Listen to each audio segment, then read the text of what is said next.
भिवंडी तालुका की काल्हेर ग्राम पंचायत में सरपंच पद का चुनाव अध्यासी अधिकारी आरबी भोसले की अध्यक्षता में संपन्न हुआ, जहां बिन विरोध सरपंच पद पर पुंडलिक राघव भोकरे को बिन विरोध चुना गया। सभी सदस्यों ने बिना किसी विरोध के चुना, तो वहीं नवनिर्वाचित सरपंच पुंडलिक राघव भोकरे को स्वागत करने पहुंचे।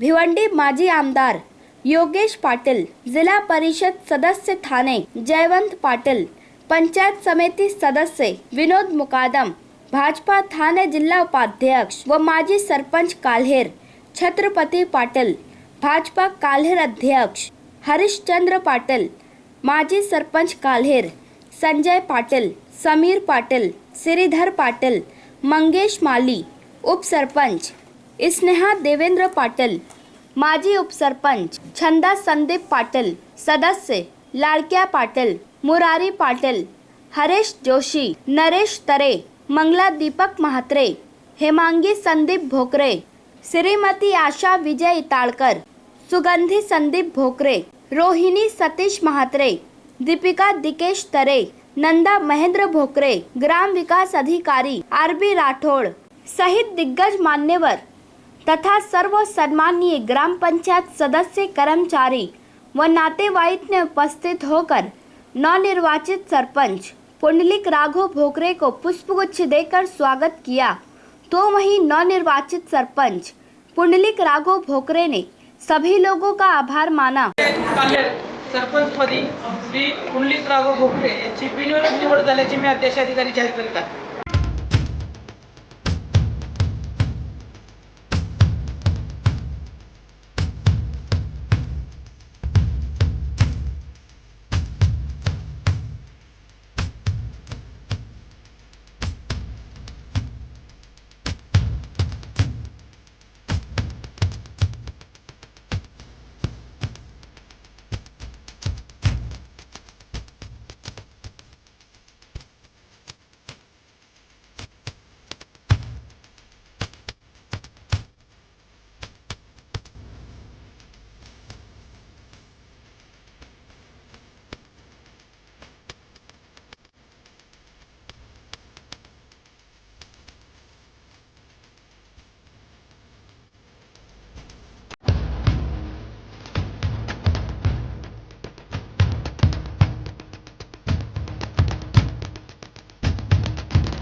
पुन्हा एकदा आमचे बुवा काका जे सर्वांचे लाडके बाबा पुन्हा एकदा सरपंचामध्ये बसल्याबद्दल त्यांना त्यांचं खूप खूप अभिनंदन. ज्या पद्धतीनं पहिल्यापासून त्यांनी या गावामध्ये एक सामान्य कार्यकर्ता, सदस्य, सरपंच आणि पुन्हा एकदा सरपंच अशेपदी ते विराजमान झालेले आहेत. ज्या पद्धतीचं काम या अगोदर त्यांच्याकडनं होत होतं, यापुढेही अजून चांगल्या पद्धतीनं आणि अजून नवीन कार्यकर्त्याकडनं ते काम करून घेतील अशी अपेक्षा आहे. आणि या गावाचं या अगोदर ज्या सरपंच मंडळ आहे कायम ठेवलेलं आहे त्याच पद्धतीचं त्याच्याहूनही चांगलं काम भवांकडनं आज आम्हाला अपेक्षित आहे. सर्वांचं ग्रामपंचायत सदस्य, गावातील नागरिक यांचं खूप खूप आभार, त्यांना खूप खूप अभिनंदन. धन्यवाद. मी उपसरपंच स्नेहा देवेंद्र पाटील, ग्रामपंचायत काल्हेर, सर्व ग्रामस्थांचं आणि वरिष्ठांचं हार्दिक स्वागत करते.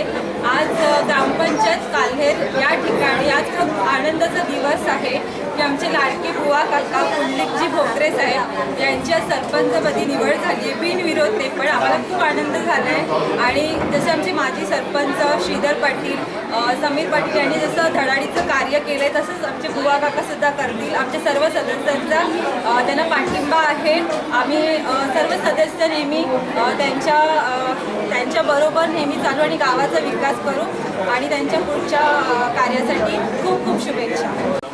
आमचे पुंडलिकभाऊ भोकरे आज नव्याने सरपंच बसत आहेत. त्यांची ही दुसरी कालावधी आहे. पहिल्या कालावधीत देखील त्यांनी चांगलं भरारीचं काम केलेलं आहे. याही कालावधीत ते करतील अशी आम्ही काल्हेरवासी अपेक्षा करतो आणि त्यांना धन्यवाद देतो. जय हिंद. माझे सहकारी ग्रामपंचायत कमिटी मेंबर यांनी मला सरपंचपदावर निवडून दिल्याबद्दल त्यांना धन्यवाद देतो. तसेच माझ्या पक्षाचे पदाधिकारी यांनी माझी सरपंचपदी नियुक्ती केली, त्यांनाही धन्यवाद देतो. आज जवळजवळ मला 25 वर्ष झाली आहे ग्रामपंचायत कार्यालयात. एक वेळा 2009ला एक वेळा उपसरपंच झालो, 2010ला सरपंच झालो 2 वर्ष झाली. आता 2019ला ही दुसरी श्रम आहे सरपंचपदा विराजमान होत आहे. तसा काही विकास कामासाठी मला तसे अडथळे येणार नाही. तसे माझे आला तरी माझे सहकारी आहेत. पहिला प्रथम सरपंच समीर पाटील यांच्या कालावधीत जे उर्वरित काम राहिलेले ते पहिला पूर्ण करेन. नंतर नवीन विकास कामाला सुरुवात माझे सहकारी कमिटी मेंबर, ग्रामपंचायत कमिटी मेंबर यांना बरोबर घेऊन, विश्वासात घेऊन, हे पक्षाचे पदाधिकारी यांनाही विश्वास घेऊन नवीन विकासाच्या कामाला सुरुवात करेन. आणि ग्रामपंचायत कार्यालयात ग्रामस्थांना कुठल्याही कामाचा अडथळे येणार नाही, कामाची खोटी होणार याची दखल घेईन. आणि आज माझ्या स्वागतासाठी आलेले डोळे माझे मित्रमंडळी, परिवार यांनाही धन्यवाद देतो. आणि मग 2 शब्द संपवते. पुंडलिकजी राघव भोकरे यांची काल्हेर ग्रामपंचायतीच्या सरपंचपदी निवड झालेली आहे. भारतीय जनता पार्टीतर्फे त्यांची अधिकृतरित्या निवड जाहीर केली होती आणि आज अधिकृतरित्या सरपंच म्हणून काल्हेर ग्रामपंचायतीचे सरपंच झालेले आहेत. वास्तविक ते याही अगोदर काल्हेर ग्रामपंचायतीचे सरपंच होते. त्याच्यामुळे त्यांच्याकडे प्रचंड असा काल्हेर गावाचा आणि राज्यकारभार चालवण्याचा त्यांच्याकडे अनुभव आहे. या अनुभवाचा वास्तविक आम्हाला आतापर्यंत फायदा झालेलाच आहे. परंतु ते स्वतः आता, कारण मला विशेष सांगावंसं वाटतं की ज्यावेळेस ते सदस्य म्हणून असायचे तेव्हा आम्ही त्यांच्या मागे झेंडे घेऊन फिरायचो किंवा त्यांच्या प्रचारासाठी फिरायचो. त्यावेळेस आमचे अध्यक्ष हरचंद्र पाटील, छत्रपती पाटील, जवळ पाटील यांच्या सांगण्यानुसार आम्ही त्यांच्या मागे असायचो. परंतु आता त्यांच्या याच्या नेतृत्वामध्ये आम्हाला काम करायला भेटतो आहे. तर हे देखील आमच्या सर्वांसाठी अतिशय आनंदाची गोष्ट आहे. आणि येत्या कालावधीमध्ये भारतीय जनता पार्टीतर्फे सरपंच म्हणून ते या ठिकाणी अजून चांगल्या जोमाने काम करतील अशी आशा मी व्यक्त करतो. धन्यवाद.